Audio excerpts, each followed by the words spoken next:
Good morning, Good afternoon. good night, and welcome to Jazzy Conversations. I'm Teef, And I'm Gigi. and we're excited to be here. Listen, thanks for checking in.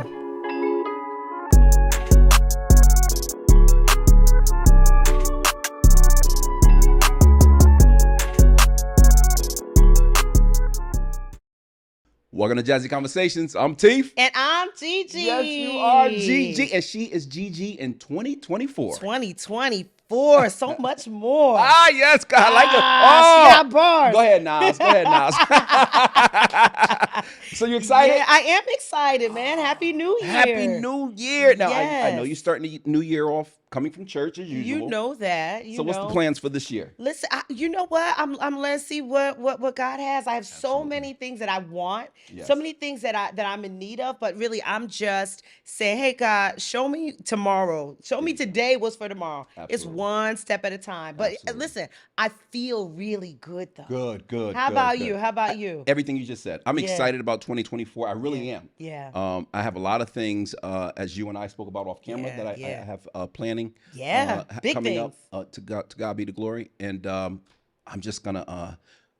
I'm one of those people. I'm gonna speak them into existence, but I'm just gonna until that paper is signed. Yeah. Hold type it, of thing. hold it tightly. So Yes. So I'm excited. I'm Again, excited too. Listen, can I share something with the people? Please. Listen, what you all may not know is that over our little holiday hiatus, my good buddy had a birthday. Yeah! A big one. And so I have something for you. I got to do this. Hold on. Oh. Yeah, let's Oh, see. geez, coming up. What's up? Yeah. Oh, you see this? Come on, put it on. Put it on. Oh, I would keep this. You ain't getting this back. I got because this wasn't just It's a little too listen, small, but I'm still the king. Listen, the 50th birthday. That's a big old I said I couldn't let this go. Oh, thanks. Y'all gonna say I'm happy Man, for that. listen. Oh man, that Listen. you made my day. Happy birthday. Thank you. Hey, 50's the new 40, so hey, that's what they say, right? You're making it look good. Oh, gee, thank you. Oh, that was beautiful. Girl, you about to make me cry up in here. That's my Yes. boy. Did you say 73? 73 was the year. I appreciate it, G. Hey, listen, and guess what? It'll be coming right back to her in about 6 weeks. Yeah. And so, 50, there you go, the big 50. It looks great on you, okay? Yes. Ah, that was great. That's how you surprise somebody. I appreciate it. Listen, we got an amazing show for you guys, all right? Yes. I hope you guys are ready. You ready? Here we go.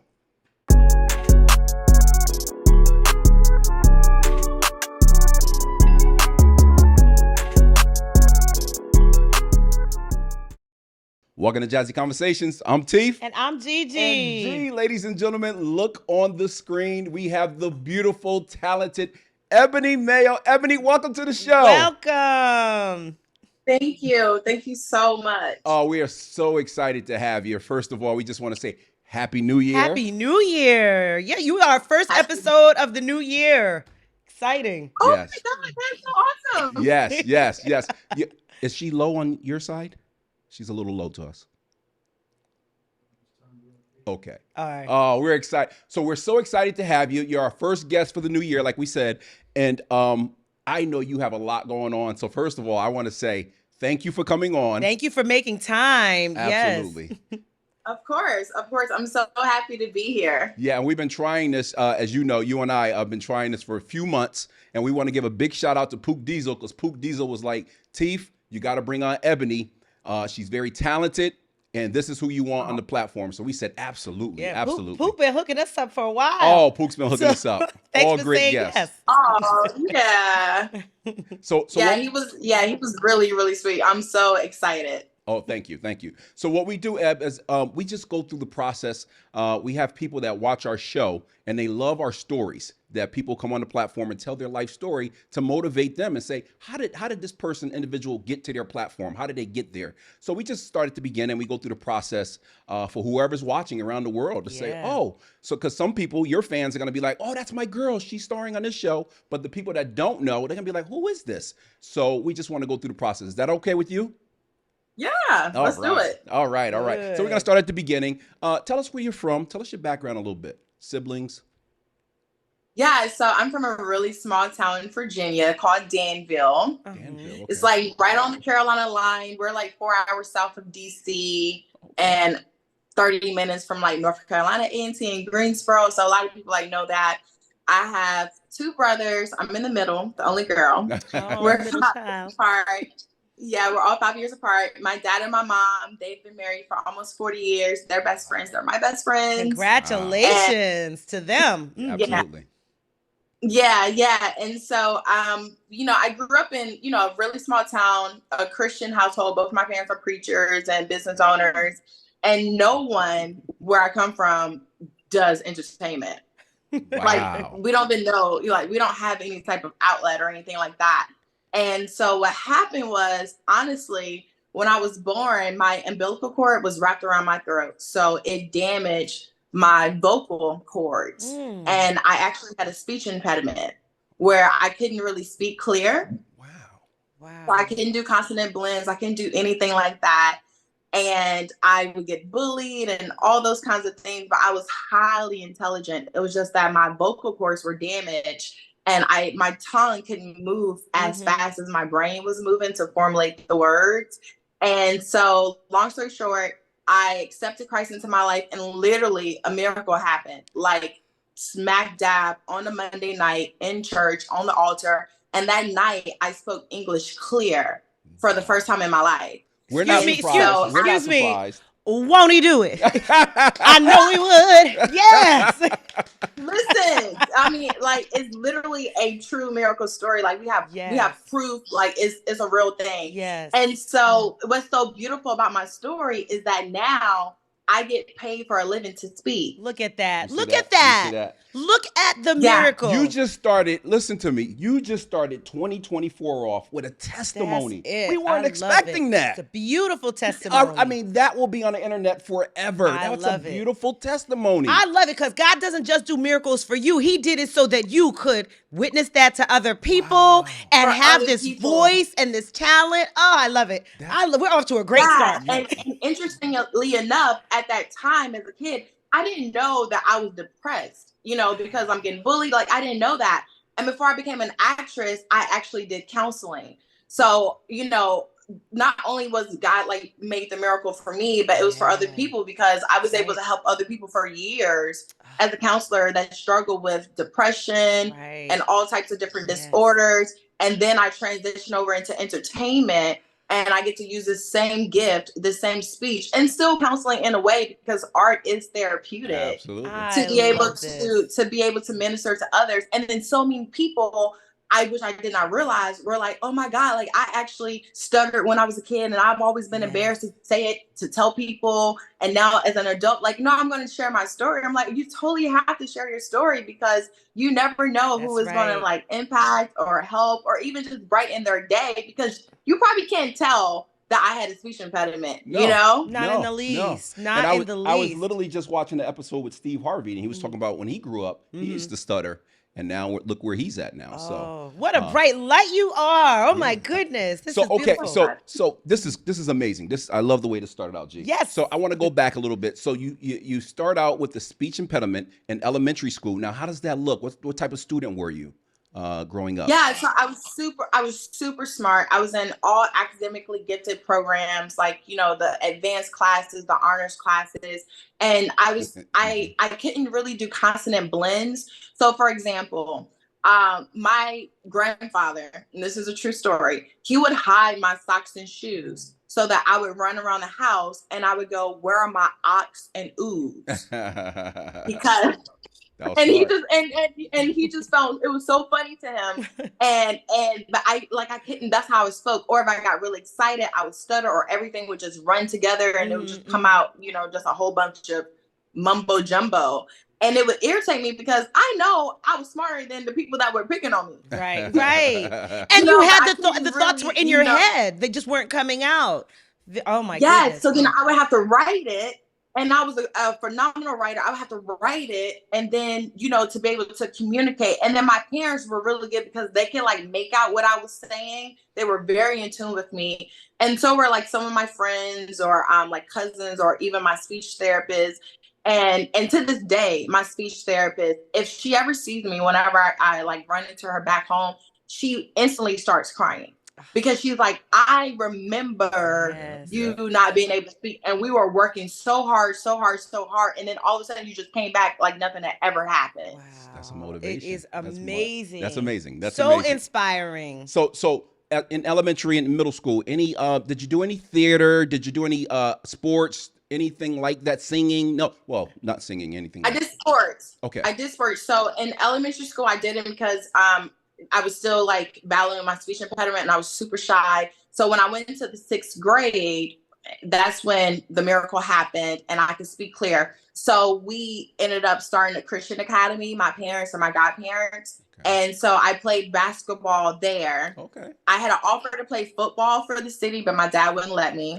No, not my baby girl. Yeah, he was like, girl, I don't care how fast you are, how good you are. You're not getting out there with a whole bunch of boys trying to tackle you and put hands on you.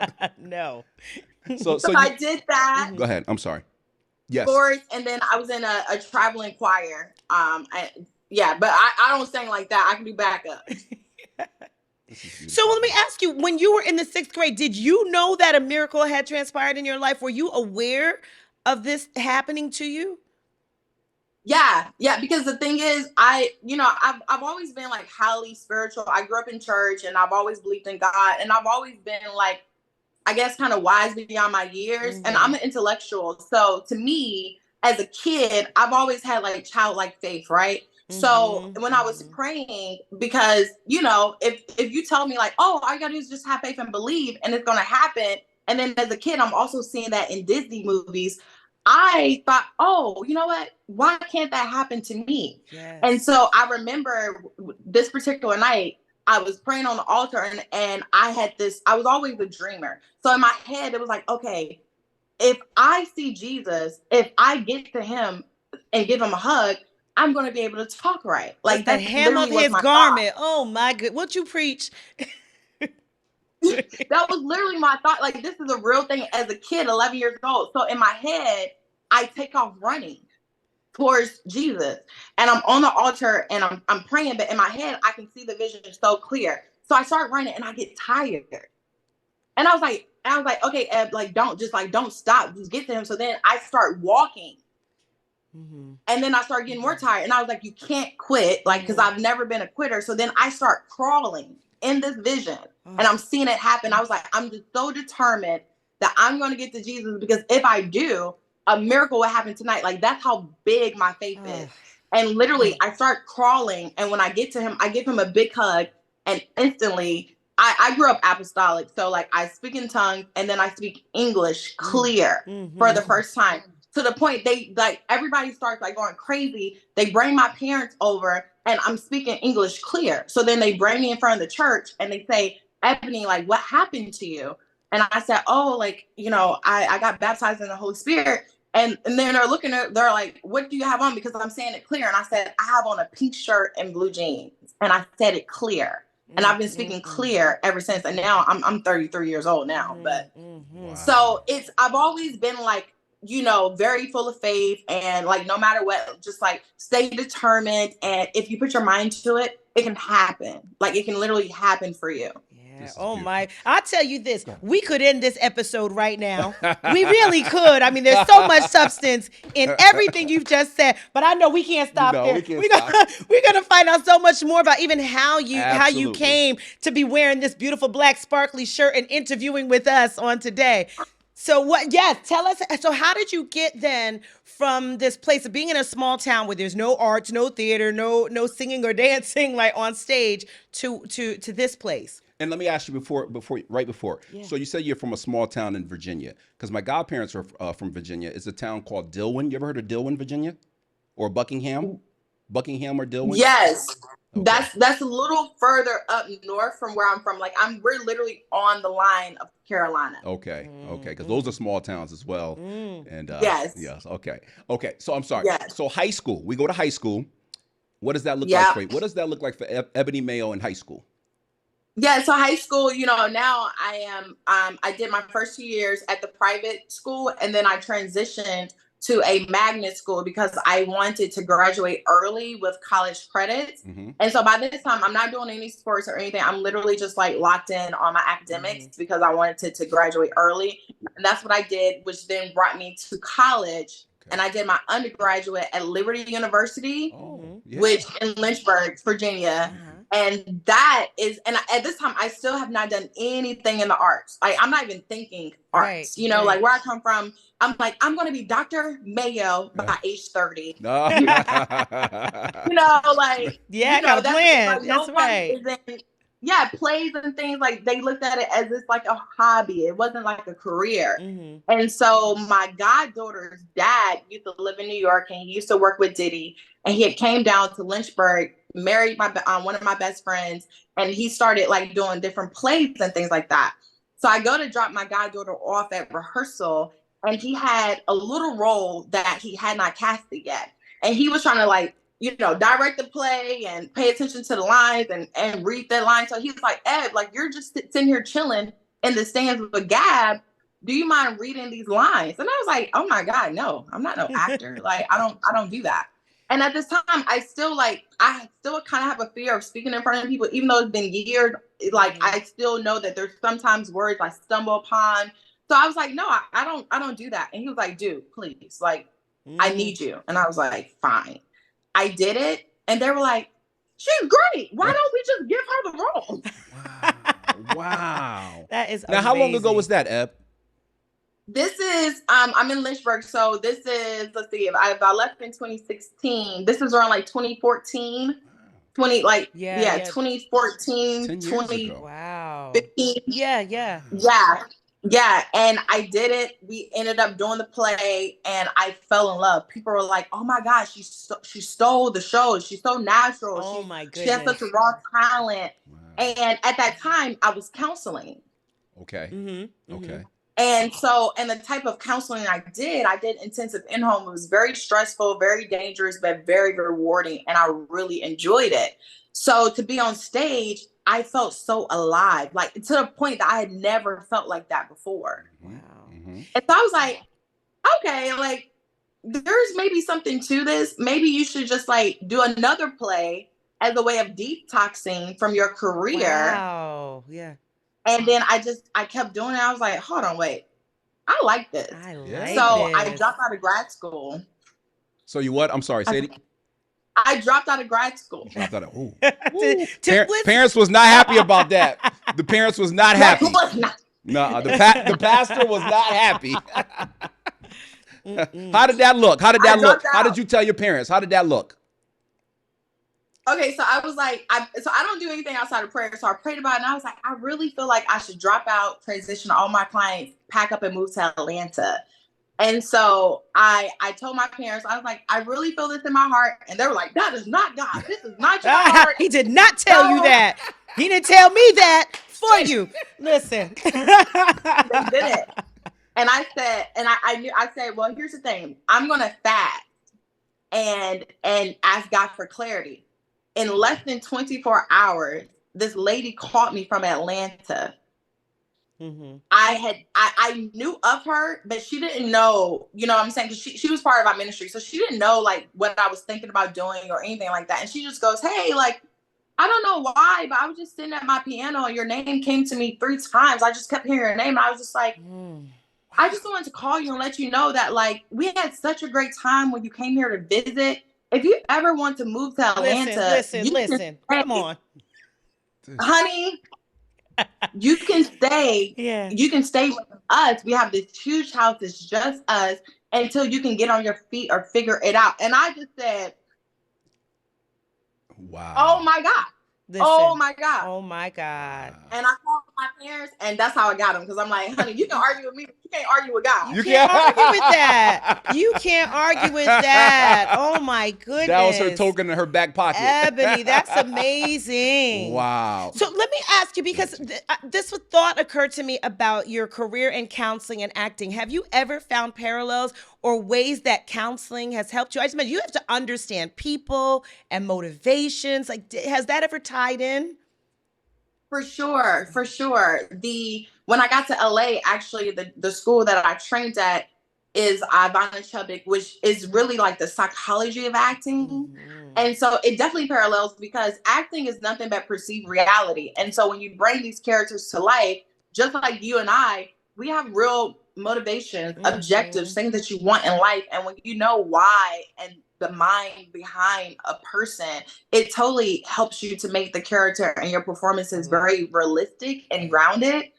And so it totally has helped, as well as like you're working with all these different people and personalities and things like that. And so just the way I handle people or get to know people or navigate this world that I didn't know, and I'm still learning the world of Hollywood and entertainment, psychology has totally helped me a lot. And I've been able to, in a sense, help counsel some people, you know, whether they end up losing a loved one while we're filming or whatever, and use different techniques that I've used with my clients to kind of help them to just, you know, help them on their way. Right, Absolutely. right. That's That was beautiful. A great question. Great question. That was a good question. Sometimes I have good questions. That was a great All question. the time you have good questions. That was a great question. So Eb, so when you transition, you tell dad and mom, and they agree, and you head out to Atlanta. Let's pick up from there. How does that look? Like you're going out there, you have no agent, no manager. How does that look? Yeah, it looks like faith because I don't know anybody in the business, and I don't know people in Atlanta other than that lady, and she's in ministry and she works for Delta. So I just started like going online and finding different groups that you could like be a part of, and I started off applying as an extra. So I started working as an extra. And then I was on set and I'm just networking. Yeah. Then they made me a production assistant for a show, which, you know, you just are the helping hand. Then from there, I just kept networking, kept learning.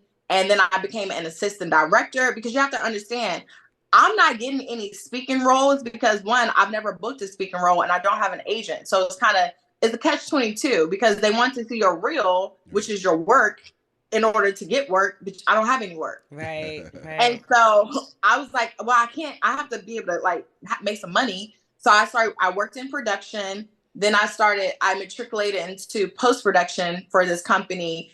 And from there, I was like, you know what? I've worked like as a PA on production. I'm learning all these different things and I can't get a role. I'm going to make my own short film. You better. And because I'm like, I've been on set, so I know like kind of like how it goes. I made some connections. Yeah, so I was like, I'm gonna make my own short film so that I can cut me a reel so that I can be able to get work. And I did that. I connected with some friends and my parents helped me pay for it. And I shot it, I wrote it, I directed it, I produced it, I starred in it, had got some friends that I had networked with, put them all in it. And it was a beautiful piece of work. And I ended up then getting another role from there, then getting the role on Star, which made me Union, and that brought me to Los Angeles. Okay, I want to stay there because that was good. I don't want to jump over. Like don't jump. Go back. Yeah, go back. Go back. So so you put the short film together, you put the reel together, and then how does that first manager or agent? How does that come about? Like how does tell us the story. So I did another project. I'm working as in production, and there was a guy who's one of my best friends to this day, Jamal McMillan. He also was like making his own content and things like that. So he was like, yo, like, you want to be in my short film? You know, like I'm making this film. I was like, sure. I do it. And one of the producers was also an agent. And she sees my work and she was like, oh my God, like she killed it. I know she's like signed. And he was like, actually, she's not signed. And she was like, no, I want to sign you right now. You see? She's like, I want to sign you right now. Oh. And she did. She signed me right away and started submitting me. And, you know, I made my film and then I had content to be able to cut into a reel. And it literally, like, everything, honestly, like, this is no exaggeration. My entire life has been divine moments. Like, I can't take no credit. I really cannot. Yeah. Because everything has been, like, you can just see God's hand, because it's like, oh, okay, I'm just here. And then just being my bubbly country girl self. Walking And by then faith. I they're like, love oh it. my God. Yeah. That was such an important part before we move into LA, because a lot of people are going to watch this and say, "But wait, I want to know, how did you get on? How did you get a manager or agent in order to get booked?" So that's why I wanted you to share with the world how it happened. Right. And then Yeah. what was your first role through your manager, through your agent? What was your first role? My first role through my agent was on Star. Okay. That was on Fox. Okay. Yeah, so it was with like Queen Latifah, Brandy, like it was a singing group show. I remember. And so yeah, that was my first like big role like on national TV. I had did something like kind of small, like one of those reenactment things that was on like TV One, like the killer shows. Right. You know what I'm saying? I got that by myself, you know, just like on these groups trying to like figure stuff out. Right. But my agent got me that role on Star that put me on like national primetime television. It was one episode. I had 2 scenes, but it was such a fun scene because I'm playing an extortionist to Luke James, who's like one of the main characters on the show. And I'm extorting him for money and saying that, you know, me and him dated and stuff, and we really didn't. But I've like photoshopped pictures of us and I put it all over line. Like, she was crazy. Oh my goodness. How did it feel walking on that set, like your first big role with these big stars? How was that? It was amazing. It was amazing. I felt I was a little nervous, but at the same time, I felt like I belong here. Like, this is what I prayed for. You know what I'm saying? It's like, just woosah, deep breath. Yes. Wow. Beautiful. I love this, how you describe this as like a string of divine moments. And God is clearly given, I mean, we're talking multi-talented. We heard the story, but we're talking about you creating content, learning all this behind the scenes technical aspects of the work, and carrying that with you to be in front of the camera as well. I mean, you are clearly extremely multi-talented. Absolutely. Thankful to hear this story. Absolutely. Right? This is wonderful. And this all happened in Atlanta when you were still in Atlanta. Yes. Okay. And you have to understand, I was only in Atlanta for 2.5 years. Okay.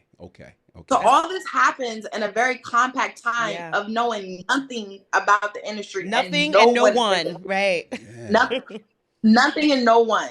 I knew one person in Atlanta when I moved there. Wow. Okay. Now, so what made you transition to LA? Was it your agent or was it yourself?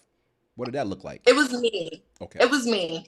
So I worked in production, and I will always hear like, oh, they cast the big roles, but they don't pull them from Atlanta. They pull them from Los Angeles.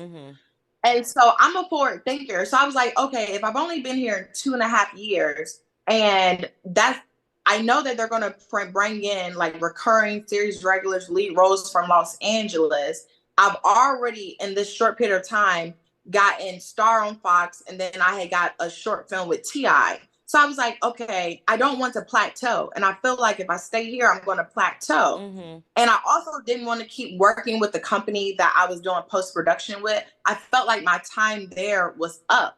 And so I was like, I want to move, but I don't know where to go. Literally, deja vu. I did the same thing I did when I left Virginia. I said, I'm going to pray and fast.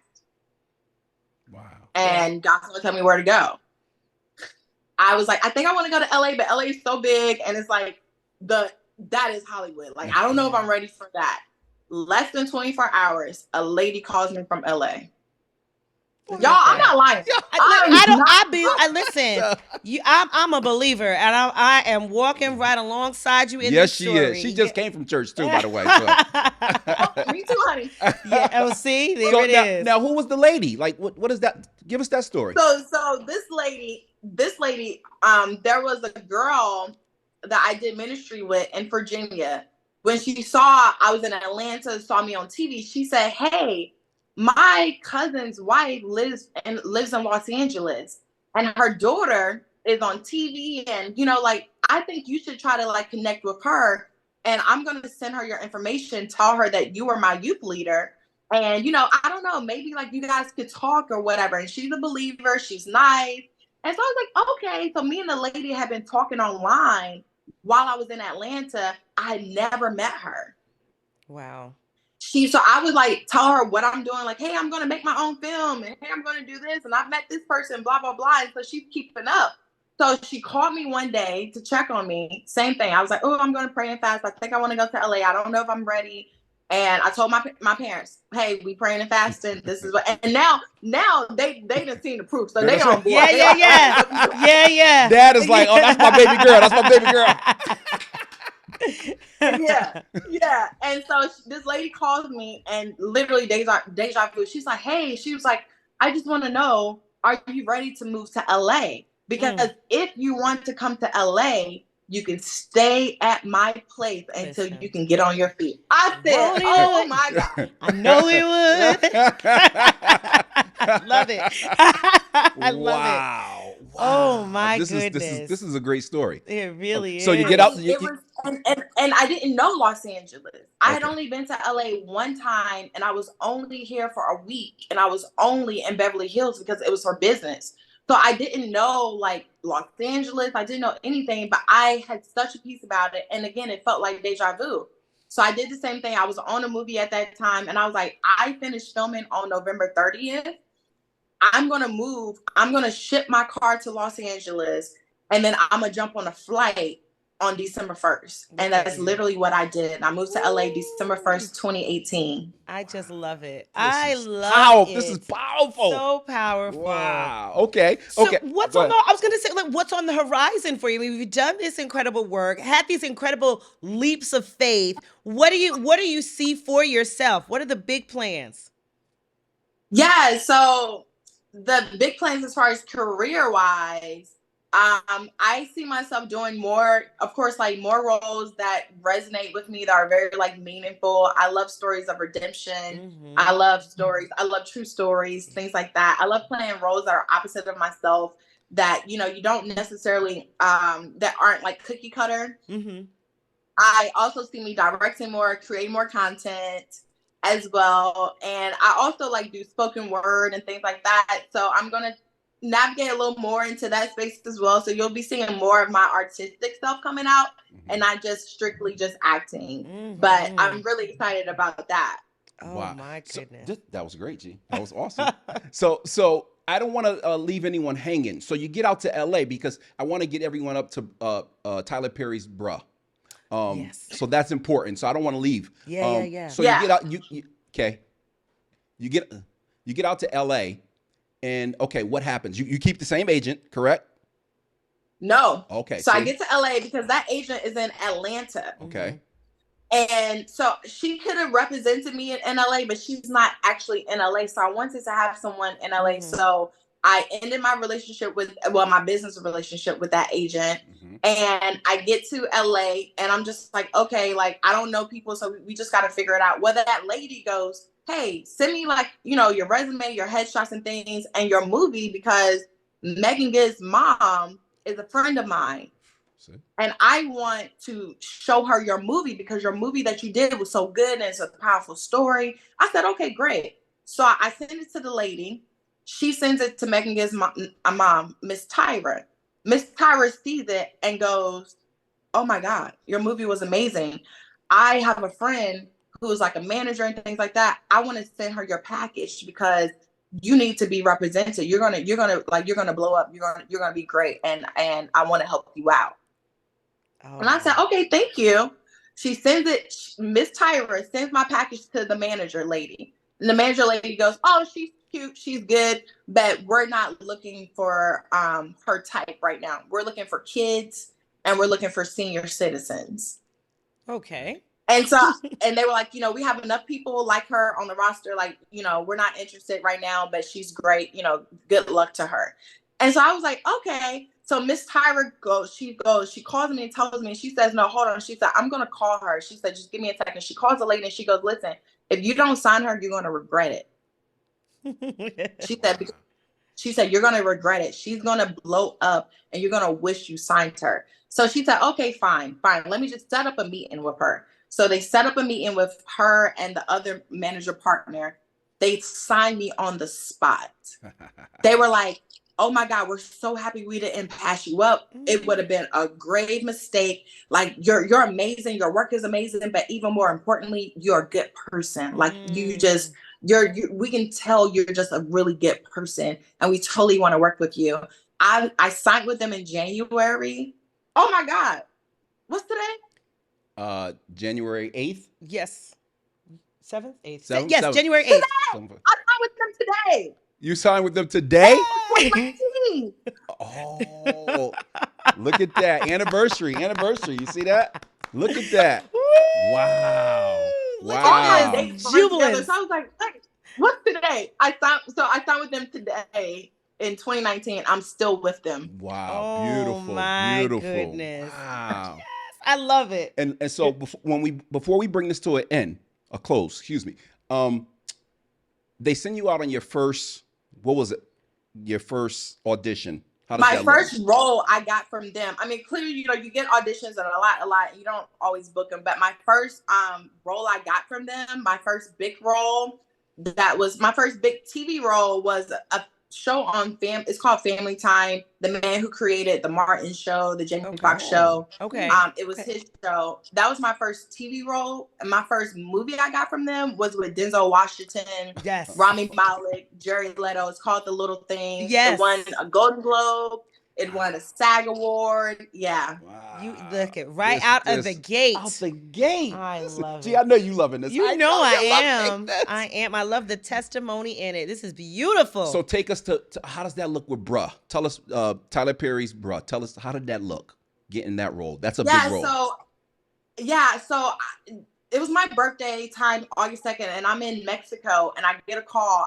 And I go to Atlanta, and I get a call that I need to do an audition, and I have like less than 24 hours to get it in. And I'm like, oh my God, this is really a lot of lines to try to remember. And so I was like, you know what? Okay, I'm going to do it. Just tell me who it is. And she goes, oh, it's with Tyler Perry. They remembered you and they want you to audition. So what happened was, for the first season of Bruh, I've been trying to get on their radar. I could not get on their radar. Well, I ended up having an in-person meeting with the casting director, Mr. Perry, the other producers in LA a year prior. Wow. Mm-hmm. I auditioned. I did not get it. Okay. I did not get it. But Mr. Perry comes up to me and he goes, listen, what's your name? And I go, Ebony and Mayo. He's like, Ebony Mayo. Okay, I can't forget that. He said, I'm not going to book you. You're not going to get this role. He said, however, you are amazing. And I promise you, I'm going to remember your name and I'm going to work with you. He said, but you look too young for this role. And, and I'm thinking he's just being nice. And I'm like, oh my God, thank you. God bless you. I really appreciate it. And I go on about my day. A year later, I get the call to audition for this character, Lydia, which is a different character that I auditioned for. Well, I'm also about to catch a flight to come back to LA. So I have a few hours, and I'm like, okay, I call my best friend Jamal in Atlanta. And I was like, bro, can you please take this quick audition for me? I got to get it in before my flight. He goes, sure. We take the audition. And I was like, I'm just going to do my own thing, make it my own, because I have to go. So I was just like, I'm just going to do whatever I want to do with it, how I think the character is. And I'm going to leave it in God's hands. That's right. I get on the flight. 3 days later, I booked the role. They didn't do a call back. They didn't do a meeting. They straight up sent me an offer. Oh my goodness. Now I've had 3 years on it. Look at that. I mean, working with Tyler Perry. Bruh. Oh, my bruh, right? I like that one, G. I like that. Ebony, congratulations on all of your success. Our producer just let us know we have about 3 minutes left. So we're going to ask you, what are you doing now? Are you writing a book? What do you got going on? Yeah, so currently I have 2 new shows.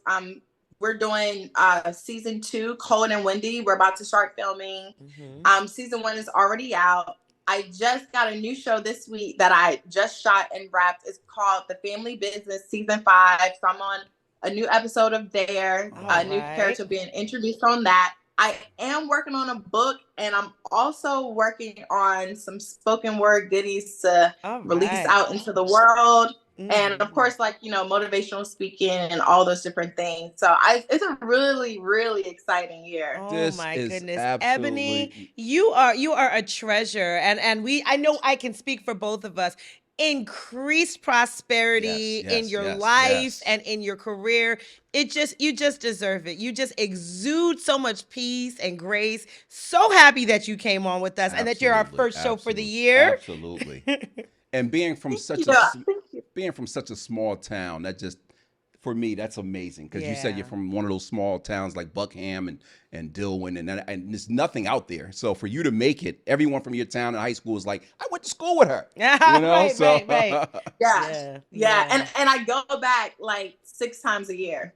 Wow. Oh my God. I know they love to have you back. Yeah. Oh, I was just like, we I'm love to have you here. Back. I love where I come from. Yeah. I'm so thank you so much for having me. This has been amazing. You guys are amazing. And all those blessings right back to you. Thank you. Received. Ebony, on behalf of Jazzy Conversations, I'm Teef. And I'm Gigi. Ebony, have a great night. Take care. Thanks for coming on. Mwah.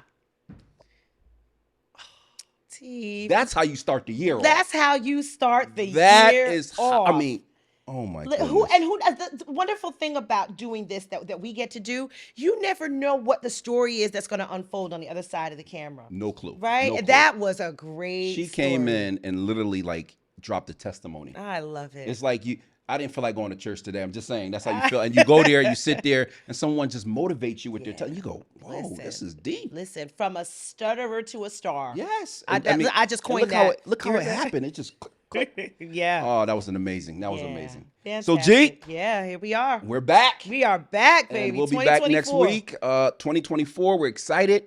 Guys, we just want to thank you guys for tuning in. On behalf of Jazzy Conversations, I'm Teef. And I'm Gigi. Have a great night, guys. Take care.